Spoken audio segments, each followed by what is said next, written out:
Hi. Short Bus Debate Club. It's a bus rolling. I can get on board.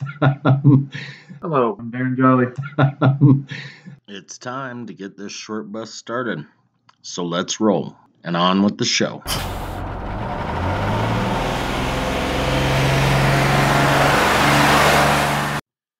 Hello and welcome to Short Bus Debate Club. I know it's been a little while since we've spoken to you. I'm Brian Courtney. Speak. Yeah, you case interact with us. You didn't remember, I'm Brian Courtney. That's Darren Jolly. I was stepping on some words there. Sorry. That's okay. I was apologizing to them, not to you. Oh. So we, in the next 2 hours, are going to talk about the war on drugs. And, you know, we've talked about how all of these things kind of interconnect, some more than others. But we'll talk about how the war on drugs definitely connects to the prison industrial complex, which we talked about last week or 10 days ago, whatever it was. It was about 2 weeks ago, I think. Close. Yeah. And we're going to talk about gangs next week, which again, you know, kind of interweave. But yeah, that's going to be the hoot of an episode that we have, or episodes that we have for you tonight and tomorrow. Anything you want to start with? No, I mean, just to reiterate one of the things that we're trying to highlight and make sure that that we're focusing in on was that in 1971, when Nixon became president, there was a paradigm shift in the way that drug policy was constructed and executed from the executive position in the United States. It went from something where there were somewhat strong legal environments surrounding it, and there were some things in the past, like the Boggs Act in 1952, that created some heavy-duty consequences about as it related to drugs, but it wasn't so systematically defined and constructed to where it seemed like there was a certain kind of logic that was connected to the concept of making drugs illegal, but probably not connected to eradicating society of the existence of drugs. Like they were the intention of the war on drugs was never to get drugs out of the United States entirely, and that's a complicated statement. But there's a lot of money that's involved in the way this shakes out. Like Brian said, we have to think about this in the context of the political economy of prisons, the way the prisons. And it's not like in 1971 there were these mustache twisting, men smoking cigars in back rooms. There were some strategies that were being employed, but it wasn't like it was holistic. There were a lot of different interests that were sort of vying for positions as this sort of started to develop and evolve over the course of the next until 94 with the. Well, but in the mid 70s, I mean, that was when the CIA started moving drugs around back and forth, from the United States, and then guns down to South America and whatever. When I say paradigm shift, and that's why I say that, I mean, that's why I say it's not just strictly one-dimensional. Right. Like, there's a lot of different moving pieces to this. Yes, the CIA, they had their hands in what it was that was happening. And that's what I can't figure out, and I don't know quite how to maneuver it or even try to explain it, because obviously there's a lot of money to be made both legally and illegally. Now, if we move everything to the legal side of the board, there's a lot of money there, but are the congressional oversight committees going to let them just fucking take $2 billion in order to run some sort of black bag operation in Antarctica. And obviously, there's no black bag operations in Antarctica. The place was obviously material, though. I mean, yeah. So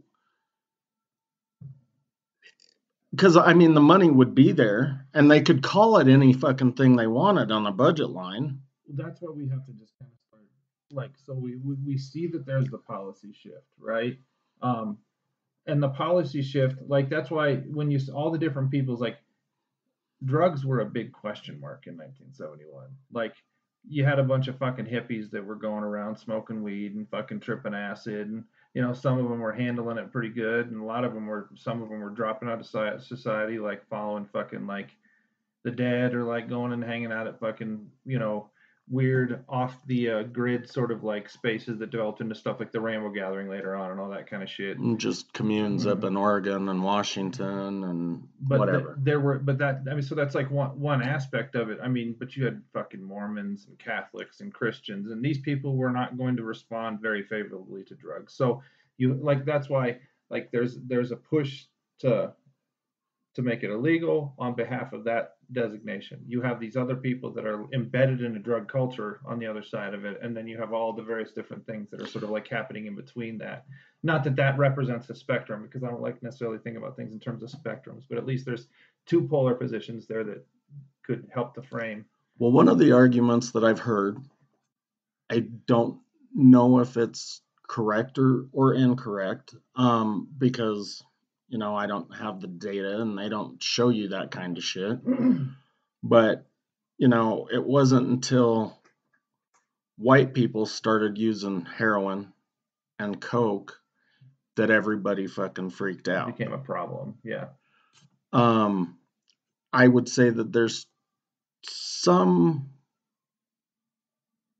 credence in that entire argument. But,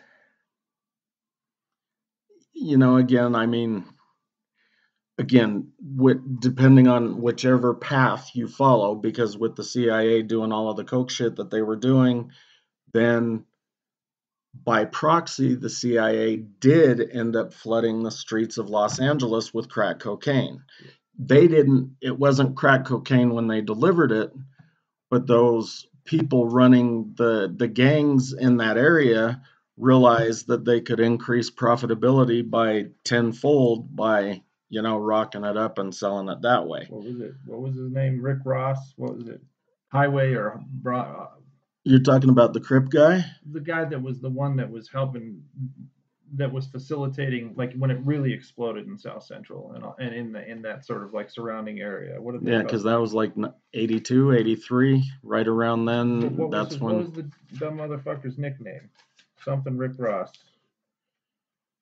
I don't know. We were talking about that the other day, and I thought you were talking about the rapper, dude. No, yeah, I can't believe it. I'll come up with it in just a second. Carry on. So again, the drugs ended up taking lots of different paths into the United States, and the money took a lot of paths into different pockets and different slush funds and different organizations to finance this and that and whatever. Freeway Rick Ross was his name. Okay. Sorry. No, that's fine. Because he was an integral part of that space where the crack epidemic occurs. I mean, it's funny, like the question that you initially asked though, so much about optics. Like I was listening to this funny ass podcast the other day where Brianna Joy Gray was talking to this guy's a big free speech guy. I can't remember his fucking name. I'll find it. There it is. Norm Finkelstein. Like he's been blackballed by tons of people because he's critical of Israel about a number of different things, and he's a Jewish guy who's critical of Israel, and he just talks about free speech like all over the place. But they were talking, like Bernie Sanders comes up in the middle of it, and Brianna Joy Gray was giving Bernie shit, and she was his press secretary during the 2020 election campaign, and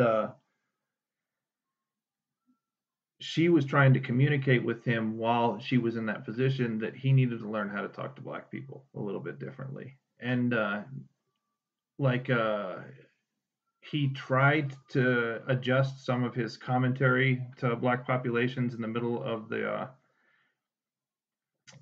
2020 process, and ultimately he opened his mouth and stuck his foot in, and the wokies all just slammed the fucking shit out of him, you know. And of course, like the Democratic Party was integral in making sure to make that amplified, because they wanted to make Bernie look as bad as they possibly could, because they didn't, you know, all the economic things that he was pushing for that they were not in favor of. Right. But Norm was talking about. He says he was probably, you know, he tried to do it, and then he fucked up, and he probably got scared at that point in time. So he sort of retreated back into his normal way of doing things, and which is a weakness, of course. And he identified this clearly. So he says, well, you have to know, Bernie and I, we graduated the same year from the same high school in New York. So we grew up together as friends. And he said we were both political activists almost immediately, but we were people fighting on behalf of black issues without ever having met a black person in our life, you know. So that framing, you know, sometimes, you know, the rhetorical bullshit that comes out in the wokies today, they talk so much shit about the way that things went down, but you can't change history. The way that history functions is the way that history functions.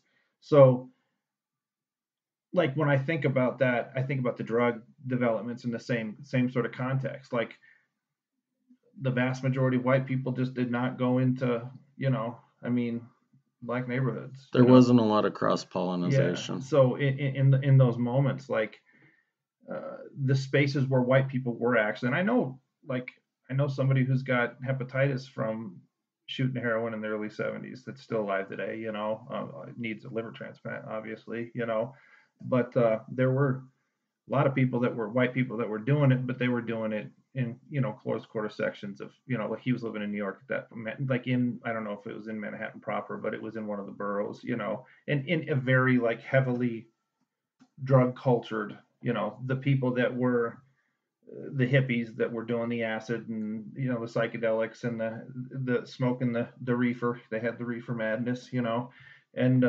but then they sort of graduated to other things, you know, which is not, you know, I don't want to go down the rhetorical bullshit discussions about gateway concepts, but sometimes people graduate from one space to another. But you're definitely right about the fact that like shit doesn't get on people's radar, especially in white communities. You know, we're all narcissists. We're subjects, you know, from the beginning. All of us are, you know, until we get to the point where our next door neighbor dies of a crack overdose or something like that, you know, then all of a sudden people were like, well, it's just hysterical to me. I mean, because, and this had to have been around the same time, so maybe it just wasn't what was affecting white people, or maybe it wasn't that they thought black people were selling it to white people. But I mean, back in the 70s and maybe the 60s, but the bikers controlled crank, which is essentially meth. Yeah, meth. The first iterations of meth. Yeah. And they were selling crank and speed and probably coke. I don't know, but I know that if you talk about bikers selling whatever, crank is usually right up there. And then, like I was telling you in that study, like white people under the mandatory sentencing laws generally were in there for meth. Black people were there for crack. It was just weird the way that worked. But what was the time period when you were looking at those? So you said 2016. So right? the study was from 2017, 2017, and they were looking back from 1993 to 2016. So, but it's just funny the way that those numbers work. And I mean, it happened with music too. As soon as white kids started listening to fucking NWA, then everybody was like, "Oh my God, this shit is horrible. What are they doing?" Yeah, I was in 4th grade. And that's when it happened with weird shit like Twisted Sister and stuff too. So it wasn't just rap, but Dee Snider, he was really quite eloquent about all that stuff. He was smart, dude. So before we get too far ahead of ourselves, though, like, so like by that point in time, like the rhetorical disposition, particularly underneath like Reagan, and with Nancy getting up there saying, uh, Dare. dare to keep kids off of rugs. But like that was the big thing. I mean, I in 1980, I started kindergarten, right? So like I was hearing that rhetorical bullshit. They were giving out the dare pins like the second that I was in elementary school. But by that point in time, the concept of drugs as an epidemic, had firmly sort of embedded itself in the psyche of the U.S. Population. Like our consciousness was under this assumption, that there were these people that were, you know, that needed to be fixed or sent to prison or whatever. So, but like, but that didn't just happen like in 1937, right? There's like this thing called the Marijuana Tax Act, right? That was like the first time that they ever like made an attempt at criminalization of weed. I think if I understand correctly, What year? 1937, I think is what it was. Well, because the fucking Reefer Madness came out in what, 28, 29? And everybody started freaking out. And that one definitely was about black people somehow infiltrating white people with jazz music and reefer and all of their bad ways, which is total fucking horseshit. But whatever. I mean, people have these fears, justified or not, and I would hope that's what we're trying to do, is alleviate some of these fears and make them realize that they've been lying to you for hundreds and hundreds of years, but on drugs for 100 years. Yeah, it's been pretty pronounced. So, but it was 37 from the Marijuana Tax Act, but like things hadn't developed to where there was like an aggressive drug policy. Like in 1952, there was this thing called the Boggs Act, right? And that was the first time that we had mandatory minimum sentences, right? They were giving them for drug convictions for like a joint, sometimes 2 to 5 years. Like it's fucking brutal. Yeah, and a lot of the populations that were being attacked at that point in time were actually Latino, likely, and it was guys who was, and marijuana was like put in as with an H at that point in time. It was like funny, like there's They all still this weird spell it that way in most of the criminal code. Yeah, which is so fucking weird, dude. But like, um, but again, like not again until 1965, where there was this thing that was called the War on Crime that was created, and this idea called the law enforcement. Make sure that there were two laws that came out. I don't want to get. Yeah, okay, that's the first one.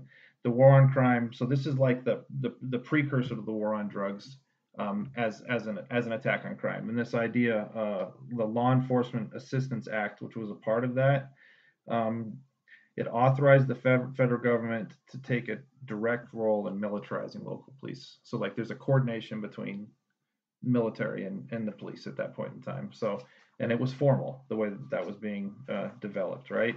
So then in 1968, there was a thing called the Safe Streets Act, right?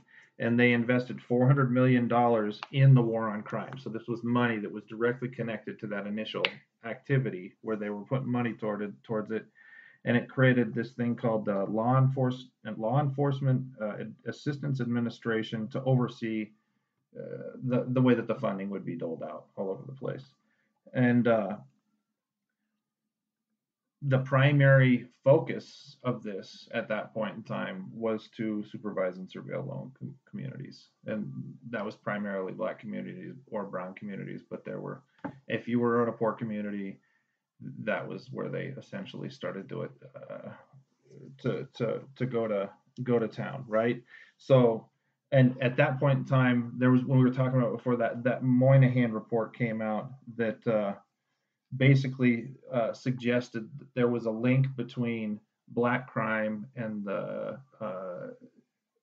failure of black families to stay together, and it was just like just a horrible bullshit, like sociological fucking, like, if somebody would have put a gun in that guy's mouth before he wrote that paper and he blew his head off, the world might be a little bit better if it weren't for that. But it really created some like horrible rhetorical dispositions with regards to stigmatizing and stereotyping black populations that allowed for like the emergence of like the war on drugs to come and affect that one specifically.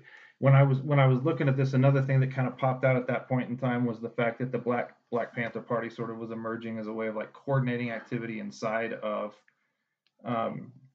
black communities, because they knew that as this act from 65 and the one that came out in 68, that these that the police were being activated against these poor communities, that they were essentially coming in and like, again, like the police have been militarized, they're coming in and they're fucking harassing these people in that space. So they said, if you come in here, then we're going to defend ourselves, right? And all of the things that developed out of that.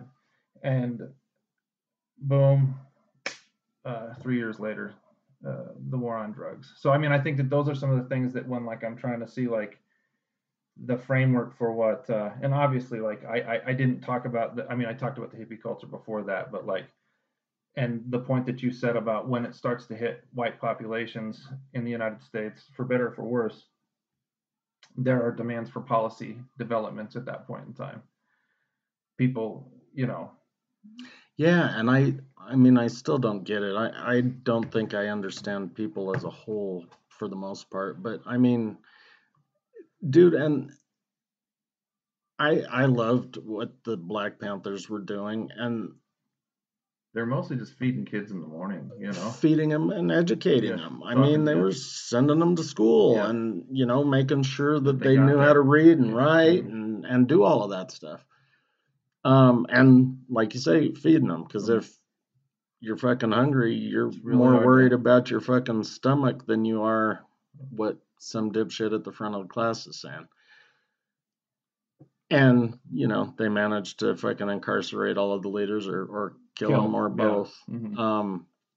So, yeah, we've got a problem. And I think it's funny because at least two of the people I can think of that were directly involved with weed and or coke.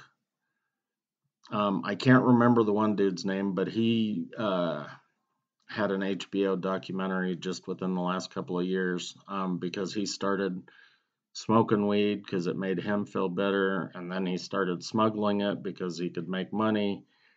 And then somebody said, hey, you know, why don't you do this and that? But then there was a kid in New York, I think he went to fucking NYU, and then just one weekend he decides to fly down to Columbia and buy a kilo of coke. And at the time, they didn't check every bag that was coming through. So he goes and buys a kilo, comes back, he's real popular at NYU, goes back down, buys a couple more, comes back up. You know, so they are basically targeting all of these black people, but black people don't have the money to buy a fucking plane ticket to Columbia. Is that one of them? No, not Howard Marks. That might have been the pilot guy that I'm thinking of. I don't know. There were so many of them, and there were so many of them that the CIA ended up tapping because they had a pilot's license and they had the ability to do this stuff. But the one guy, it was a 3-part documentary on HBO, and he said that he fucking met Ronald Reagan. And then, of course, Ronald Reagan denied everything, and not the meeting, the pilot part, but everything, period.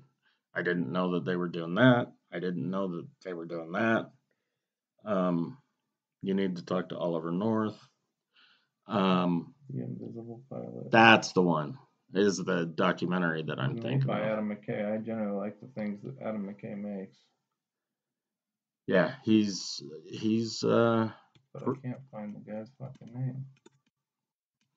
Gary Betzner? Sounds right. Betzner, yeah. Yeah. So that was a good show. He met fucking Ronald Reagan. Why would Ronald Reagan meet a fucking weed smuggler? Well, because at the time he wasn't a weed smuggler. He started smuggling weed, and it was just like up in Alaska. But then, well, actually, so no, I got that wrong. First, he was smuggling booze around these towns in Alaska, but he was using weed. And then he started smuggling weed, and he was making good money doing that. So he started coming down to the lower 48, and somehow he got involved in coke because, again, that made him feel better. I guess he had a lot of ailments. And so I'm not feeling very well. Cocaine makes me feel he better. started using cocaine, and his wife was a fucking riot because she said they were fucking lying to us all this time. They were saying that weed does this and it does this, and then they said coke does this and it could that. And they're just fucking lying to us. But he ended up, spending time in jail. But he said he met Reagan because he ended up being part of the group that was running guns and coke. And so he was like the Noriega, like Manuel Noriega, and all that kind of shit, like out of Panama. When after Bush was the head of the CIA, because Bush was the vice president by that point. But so when you're the former head of the CIA and you graduate straight to the vice presidency, you probably are still doing CIA activities while you're the vice president. All right, so I want to kind of take a slight turn because obviously at a federal level, all drugs are illegal. I mean, precursors or variants of like MDMA or something that somebody made up in their basement, they're not necessarily illegal. You can buy them in a gas station, but they might get you high. They might make you fucking freak out. They might make you die. You just never know. Those are the kind of drugs people should really want to do. The ones that you just don't know. That's right. Bath salts, baby. Make me want to eat people. So marijuana is legal for recreational and or medical in all but 12 states. And like 12, there's nothing on the books. But out of the other 38, I think 3 of them have proposed bills up to either do medical and or recreational. Even the fucking Mormons have medical now, dude. Yeah, I mean, if the Mormons have it, everybody should have it. I think everybody should just have it. Now, here's the thing. So this legalization thing, for the consumer, it is fucking solid, right? Like here in Colorado, I can walk down the street and I can go in and I can say, I want an ounce of fucking weed. And they say, well, what kind of weed? And I say, I don't know. Give me atomic, blow me purple kush. They say, great. And they give me an ounce, tell me how much it is. I pay them, walk out the door. They say, atomic, blow me purple kush. That's my favorite kind. And by the way, I don't even know if that's a fucking real strain. I know kush is part of it and atomic is probably part of it. Purple probably even. But the blow me part, maybe not so much. So it's great for the consumer. Depending on where you set your shit up, it might be really fucking good for the business with a couple of little caveats. So you just can't wait to get to this point, huh? Which? The Aurora point.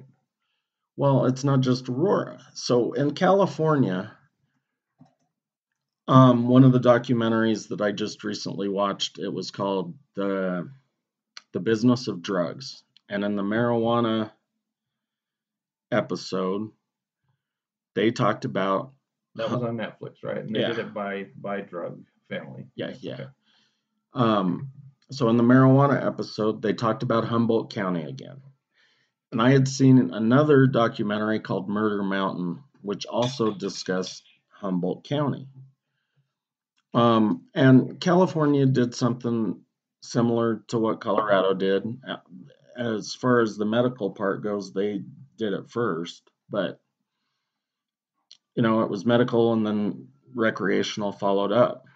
Well, Humboldt County was known for growing weed, and they had been doing it for who knows how long, since the 60s, 50s maybe. I don't fucking know, but it was all illegal. It's 420, baby. Isn't that where it came from? Was from Humboldt County? That there was like some sort of a statute or something? I don't know. I've heard some rule about or some myth about the statute, and then I've heard part of it had to do with students meeting outside of Berkeley by a statue at 420. So I don't know. I don't know about the 420 thing. But Darren's looking it up right now, so we're gonna, kick you down some more knowledge. Humboldt County for years grew illegally. The medical part comes in, and then recreational follows up very soon. Well, all of these small family farms that were growing illegally decided they wanted to be part of the legal process. Well, lots of them ended up losing their land because between the city and county and state and all of the license fees and startup fees and all of this other bullshit, a lot of them were losing their fucking farms or about to. So they started selling illegally again. I mean, admittedly, on TV, of course, their shit was blurred and they were wearing sunglasses and they changed their voice and whatever, but they said, I couldn't do it legally. They wouldn't let me do it. And lots of them speculated that with the amount of land up there and the fact that the soil was really good for growing weed, that they were setting it up to where all of these, because I mean, in the 90s, Philip Morris and all of the big tobacco companies had already purchased land supposedly for growing weed. Because they were trying to get in on the bottom. According to the documentary, it wasn't just the tobacco companies, but a lot of the beer companies are planning on getting into the weed business. And then, of course, you've got the pharmaceutical companies. So it's a lot of mouths to feed there. It's being set up to where all of these guys can just come in and spend the $2.5 million or $6 million or whatever it is, depending on how many plants you're growing and what your license is for and everything else. And they don't have to worry about the recoup right away because they have a fucking bank account, that's huge. I'm just going to push pause here for just a second. I'm not finding the code quite yet, but I just had to bring this up. So I was trying to find it, and it says, this is not an official HTT response status code. Twitter responds with 420 with a 420 request if you make too many requests in a period of time, and this is called an enhance your calm code. So they make fucking reference to Demolition Man. That's the only reason why I had to tell you. Enhance your calm. But California is not the only one doing it. And again, in California, it depends on what city, county, and part of the state you're in. Because one of the cities down in the southern, I guess, southeastern part, which is basically a fucking desert, because they're an hour away from LA, they're an hour and a half away from Las Vegas, and they've got all of these railroad spurs coming into this town because it used to be a fucking military base. Well, they've been suffering for so fucking long because they had no income, tax or otherwise. So they said, fuck it, we're going to give these guys incentives. So now they've got warehouses and warehouses and warehouses that are just grow houses. And then they've got some that are warehouses where they're like labs and they're doing fucking waxes and vapes and all of that other shit. So again, it depends on what city and all of that stuff you're in as to how much your licenses are going to be, but it doesn't matter where you are, it's not going to be cheap. Like I looked at the state of Colorado, and your startup costs just for state license fees are going to be, and this is if you're like a small shop, you're looking at least $20,000. It's not a reference to any statutes. It's an urban myth. It says it's what I always think it's funny when I find these stupid sites. They say it was an urban myth in this context. It was an urban myth in this context, and then it says, so what's the truth? And it says, so actually, 420 came into being in 1971 at San Rafael High School in Northern California. How much fucking bullshit is that, dude? Like how can you prove that's like the stupidest Right. fucking, like you're sitting there trying to debunk an urban myth, and then you just give another one. So there was a California Senate Bill 420 that was introducing medical marijuana in '96, and on the 116th Congress, the Marijuana Revenue and Regulation Act was a move to remove it from the controlled substance and establish requirements for taxation and regulation of marijuana products. So they're using it now in statutory language as maybe an homage. I mean, yeah. But, it never did have anything to do with anything in the past. Like I said, and who knows, because I was talking to a stoner, so maybe they confused the word statute with the word statue. But somebody at some point in my life told me that it had something to do with the statue, and the kids from school were meeting at the statue to smoke weed. Well, that's the suggestion of that they were saying with those kids at that high school. Right. No matter what, it was code. And it was code that eventually caught on, right? So it's no longer code. It's code that's no longer code. Yeah, that's horse shit. But I do want to let you know that I did check property values up in Humboldt County. Yeah. Uh-huh. And you can buy a lot of fucking land for a pretty fucking good deal in California. So apparently the pharmaceutical companies and whoever haven't gone through and just bought huge swaths of land. Everything's different now, right? Because Humboldt, that's not the only place where you can do this now. You can do it in your, and ultimately, if there's one thing that we know about, cigarette companies, for instance, right? They've got a pretty strong lobby. The ways in which marijuana has maintained its continual criminalization is a demonstration of the strength of that lobby, in the same way that it's a demonstration of the strength of the alcohol lobby or of the pharmaceutical lobby, right? So the point that you're sort of pointing to, like at least sort of like getting towards, is as a new business. Like if a person, like if say I was growing weed for all of my life, I'd grow 2 plants at a time, and I'd do it real quietly so nobody'd ever know it. So I got really fucking good at it. Like I had the science down. I could fucking clone shit. I could fucking splice fucking, different strains together, and I just continued to make better and better weed. I was the master of the weed universe, but I only ever grew 2 plants. Now everything becomes legal.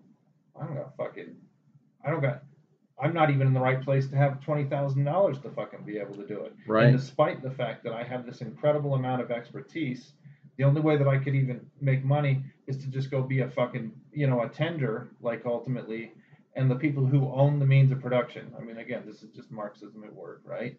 Despite the fact that I am an incredible worker who produces wonderful marijuana, I do not own the means of production. Therefore, I am going to be exploited, and the value that comes out of the weed that I develop is going to be extracted, and somebody else is going to make the surplus of that.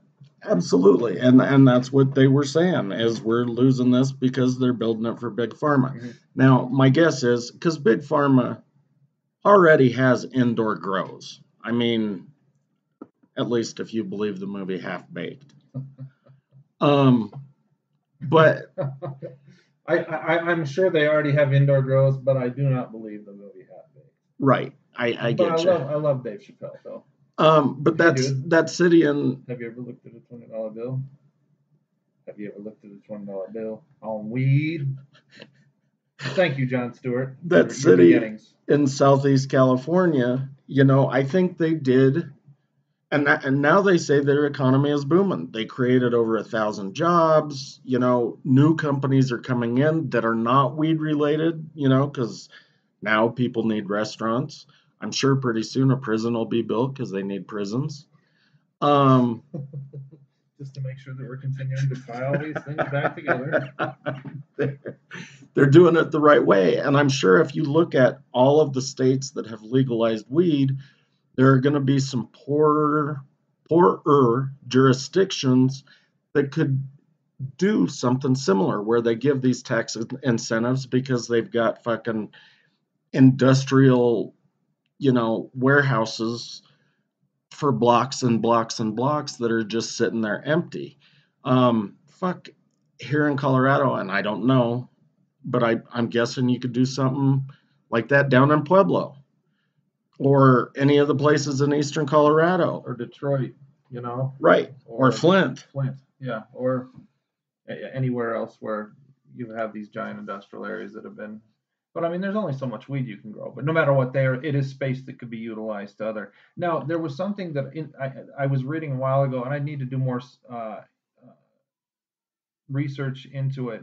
But the massive grow operations in Humboldt are creating some pretty horrible environmental uh, consequences. So one way or another, as we develop, I mean, the shittiest thing about this is that you have these moments where these new industries come into place, and because people that are having the $500,000 to invest in Aurora to start up their operation immediately, or the ones that are in those parts of Northern California that can do all the licensing that they need to do and the land and all the different things, the hard goods that are necessary to grow it and blah blah blah blah blah.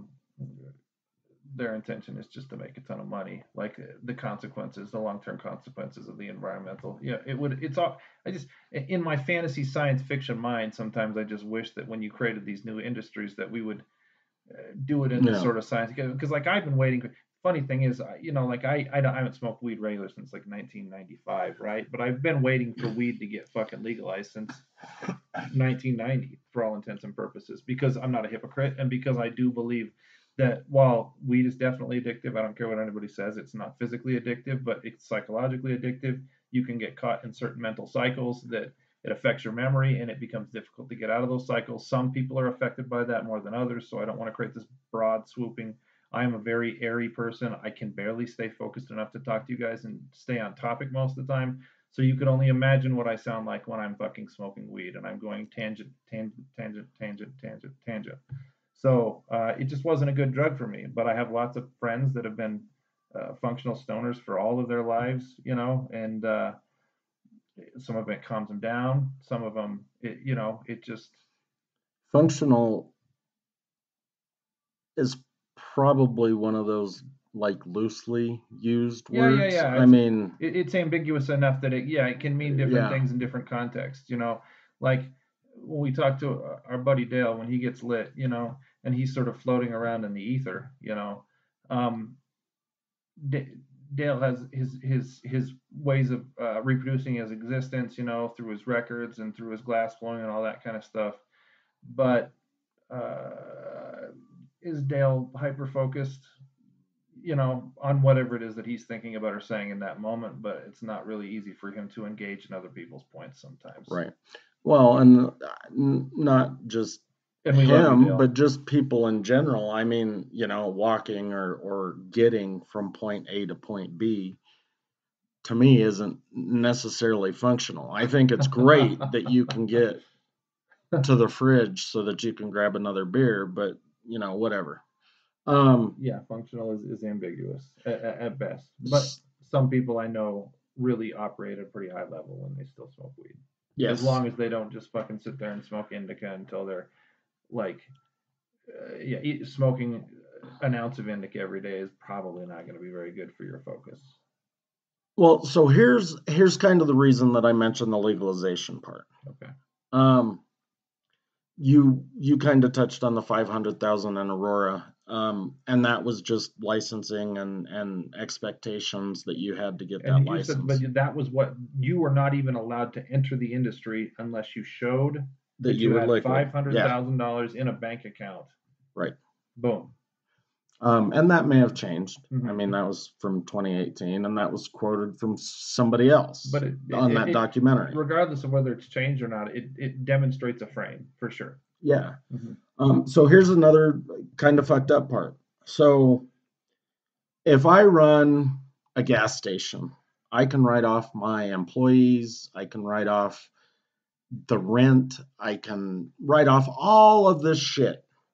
If you run a weed store, you can't write off one fucking thing. And that's because it's not recognized as an actual business. So the federal government gladly takes your fucking money because you're paying taxes on that shit, but you're not getting a tax break, not one. You're not getting treated in the same way that every other business would get treated because it's sanctioned by the federal government. So that's why I was saying for the consumer, it's absolutely fucking great. We can just walk into the store, buy some weed. But for the store owner, it may be good. You might be making money hand over fist, but you might not. You might be getting fucked like the farmers in Humboldt County or the small business owner at some fucking store competing with, a basically 50 store operation. So it's not a level playing field. And I know in capitalism, there aren't necessarily level playing fields. But I think the tax break thing should be. If you're a business, if you're identified as a functional business. And so, but the problem with this is, and this is an important, like, we're not just splitting hairs here. Decriminalization would not fix this problem. It needs to be regulated. If it's regulated at that point in time, again, it's sanctioned. It's recognized as a business by the federal government so that it's subject to all the same penalties and privileges that businesses would have access to based on the way that they conduct their businesses. Yes. But decriminalization is going to leave it presumably in that same category. It would still not be legal in the eyes of the federal government. Therefore, it would continue to probably be not allowed to take breaks for, like you said, R&D, breaks for just costs of creating a brick and mortar position so that you can do your sales, expanding outward, hiring employees, cost of electricity, mileage. Yes, everything that's anything. Cost. Yeah, none of that stuff would be identified. So until we get to a point where like these to weed specifically, just first at the very least. Right, and that's why I wanted to say that, because obviously you've heard me say it at least once. I'm sure I've said it probably 25 times, but I think they should all be legal. Based on one study in one of the documentaries that I watched when I was doing studies for this, 40,000 people are in prison for only marijuana-related activities. Yeah. 40,000 for non-violent marijuana-related. There was one guy that I found. This might be one of the most fucked up things that I've ever heard about a person in prison.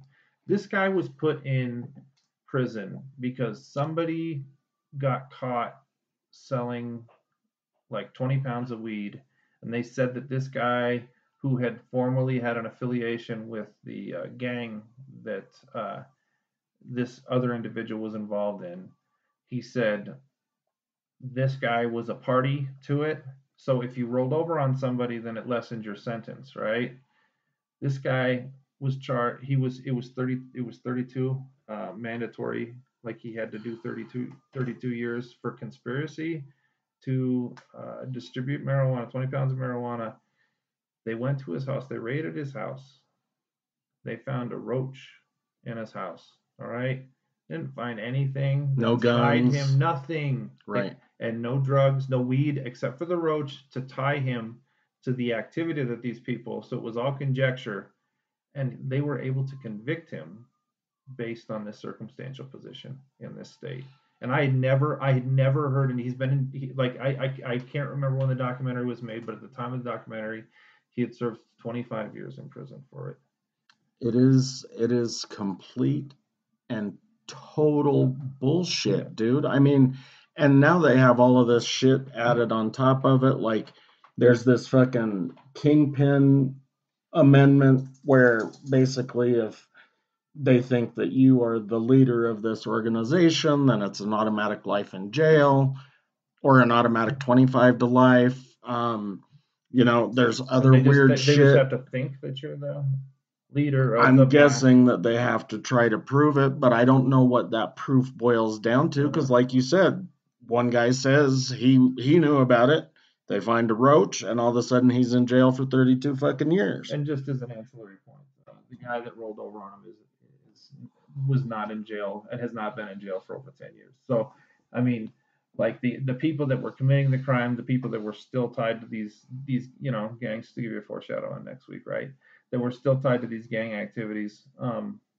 They knock somebody off, they don't have any amorta. Fuck you, motherfuckers. I think if you make a choice to commit an act, then you suffer the consequences for them. And I think that's the way the life's supposed to be. And Yeah. I don't do anything anymore, but I know that when I was young, when I made the choices that I made, which weren't crazy choices, I never held more than a half pound of weed at any point in time because I didn't ever want to have a federal offense on me. It was like a class 5 felony what I'd have on me. But I made sure my mom didn't know about anything that I was doing because I wanted to make sure that I was the only person that could be implicated for it. And despite the fact that people that I was involved in rolled over on me a number of times, which was hilarious because the people that were rolling over on me were the people that were selling 100 pounds a month and pointing the finger at me when I literally just would have like a half pound of weed that I'd sell like quarters or an ounce, like nothing, I mean, it's just fucking hilarious, Dude, I don't but think... I take responsibility. If I ever got busted, I would Absolutely. You gotta... There should be honor in whatever vocation you pursue. Yeah. So the confidential informant thing is a crock of shit. But again, I think a lot of it goes to that 1994 crime bill and being able to get more prosecutions and get longer sentences and make sure that they serve at least 85% of those sentences and whatever. So we're coming to the top of the hour. We're definitely going to continue this conversation, but before we jump into that, I just want to talk about one interview that I did. And then we're going to continue the weed thing in the second half and get into some more of the other stuff. But so about the parole officer. Okay. So talk about both of them. Well, I want to talk about the other one at the beginning of the next one. Okay. So the other one's really funny. A friend of a friend told me about this guy he knew that is a parole officer for the juvenile authority of one of the states where weed is legal. And I'm not going to get any more specific than that because they said that they wanted to remain anonymous. Yeah. It's always fair. Yeah. But when I was talking to them, I assumed that they would want drugs to be legalized because I thought that they were being basically just overburdened because of all of the people in the prison system and the parole system. Okay. Well, apparently on the juvenile side... That was an assumption you were making. Yes. Okay. That isn't the case. So I asked him the question, would drugs being legal make your life different? And he said, no, not really. He said, if I could, I would make weed illegal because it's fucking me up. And I said, well, how? And this I also did not expect. But he said, so basically, parole means you came out of jail, prison, and you've got to see this person however often. The judge kind of decides that, the prison board kind of decides it, but you've got to go and see this person. Also, on probation or parole, you are not supposed to drink.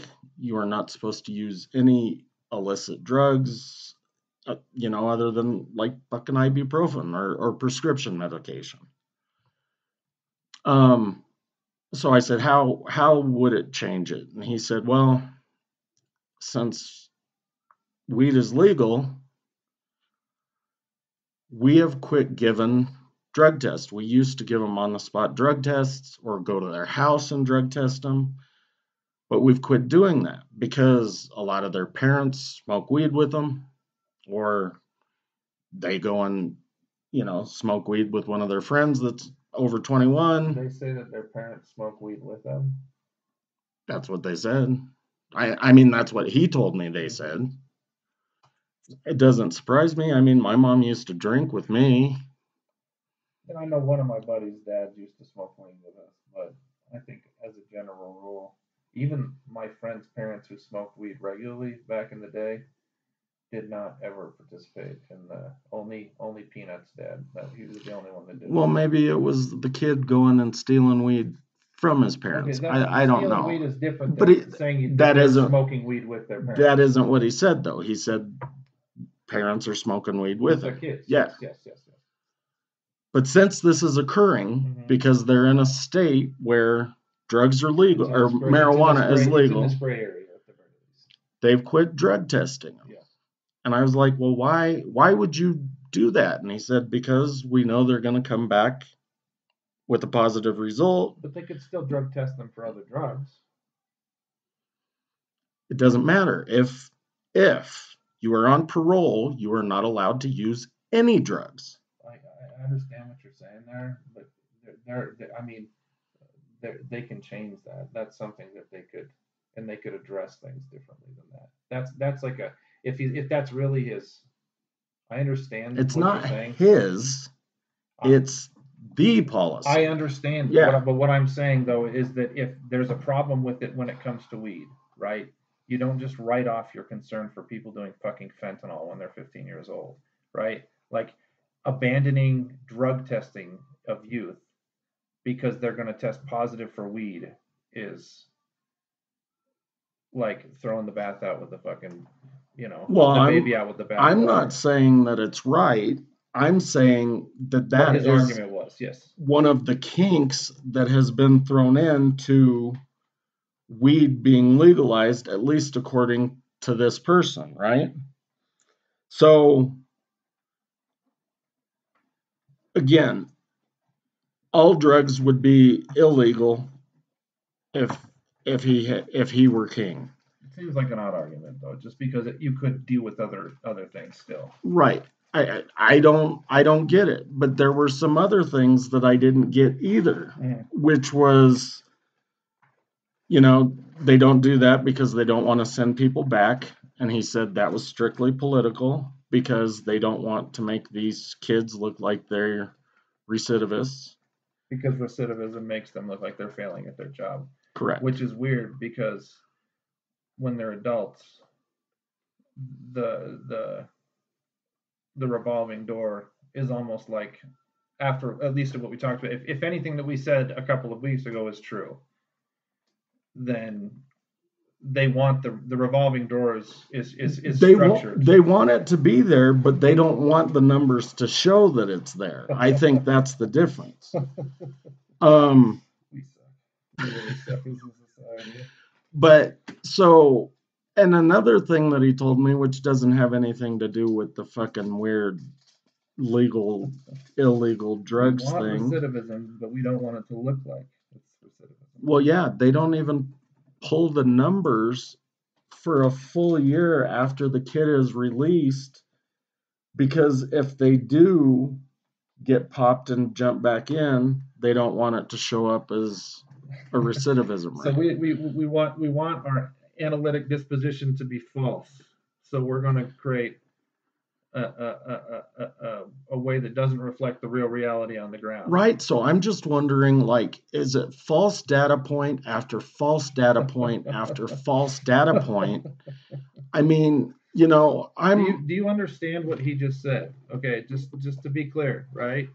He said that if something happens when a kid gets released, this is what you're saying, over the course of the next year, that's not included in the data. The recidivism numbers, right? Yes. So if the revolving door, if they literally go out and come right back in within 365 days, it's not. It's like they never left them, basically. Yeah, it doesn't ever fucking show. So how? I mean, and this is one person I spoke to in one state that is doing this. So if all of the jurisdictions are doing similar shit, then even though, I mean, because I'm a firm believer that if you show me the fucking numbers, I'm about, I don't know, 85, 90% that those numbers are solid, right? I'm a big believer in data. It goes to show that you got to look at how the information that's being given How to you it's is all being gathered. constructed. But Yeah. do you really think that there's going to be an asterisk somewhere Of on course those not. reports Yes, that of course say, not. oh, by the way, we didn't pull data for the first year after said prisoner is released? So, yeah, I don't know. It's just What it's else did the fucking guy weird. say? I mean, he said that he wants everything to stay criminalized. Then, Yeah, because it that makes his job easier, so that he can give people drug tests normally. Is well, that really kind of how his argument went? basically, I mean, that was what he said was that he wanted to be able to treat these people the way that they should be treated. And I'm not saying that he wanted to fucking, beat them or anything, but Based on the structure of the law, though, at that yeah, point in time, because, like you said, it requires that they treat a person who smokes weed the same that they treat someone who gets caught doing with a hot meth right. P test too. And so here's the other thing that kind of pisses me off is that before, if the parole officer did the piss test or blood test or whatever test, however they did the drug test, yeah, then that was billed to that kid, that state, that budget line. mm-hmm. Now, in order to test somebody, they've got to call in this third party company, which that could be part of the whole political bullshit too. Uh-huh. Is that now this third party company has to come out and they do the piss test. And so that piss test is billed to that kid and that jurisdiction to that budget line for that fucking third party company. So that's, again, that prison industrial complex, even though they're not a prison, they're billing corrections money. I did some more research because I wanted to find out, and I asked him about the budget, and I said, since you're juvenile, does that come out of Department of Corrections? Where does your money come from? And there are several states where this juvenile authority isn't part of corrections, but they're part of like the health department or behavioral and health or whatever. So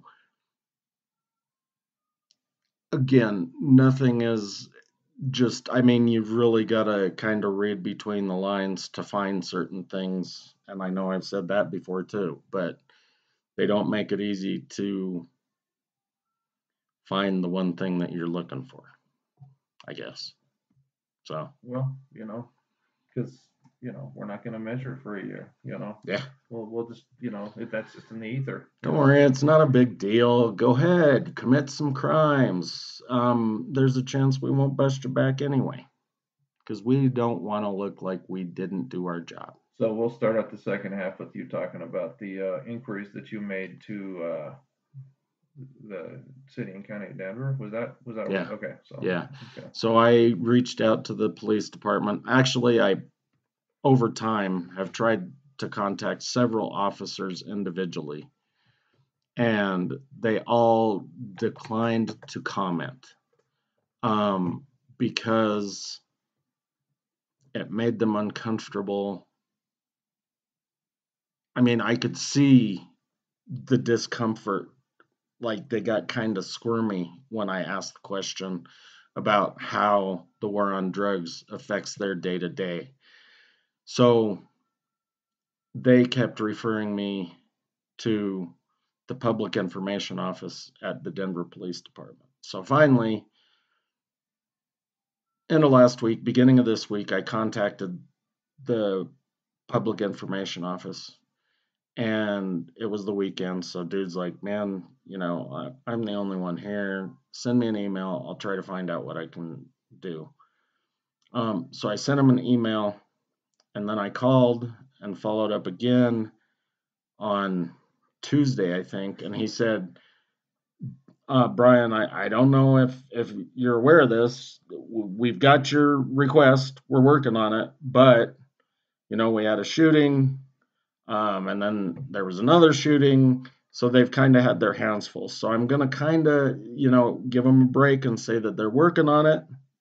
I hope that they're fucking working on it. When he called that time, they actually, without him saying too much, they referred to him by his first name immediately. And what was it's the police? What is it? The public information, or what is it called? Public information office. Okay. But those guys, I mean, it's a weird fucking relationship. I'm fairly sure that they tried to fucking investigate me for a murder because I tried to call and ask them about these tunnels that are under the city and county of Denver. And I was like, the tunnels where all those homeless people were killed. And they're like, they held him on the line. For yeah, they're like, hold on 1 second. So that they could get his phone number and make sure that, yeah. Why are you asking for that information again? Are you a terrorist? Are you trying to plant bombs throughout Denver underneath in this weird ass infrastructure that has been made by hookers and coal movers during the early 1900s?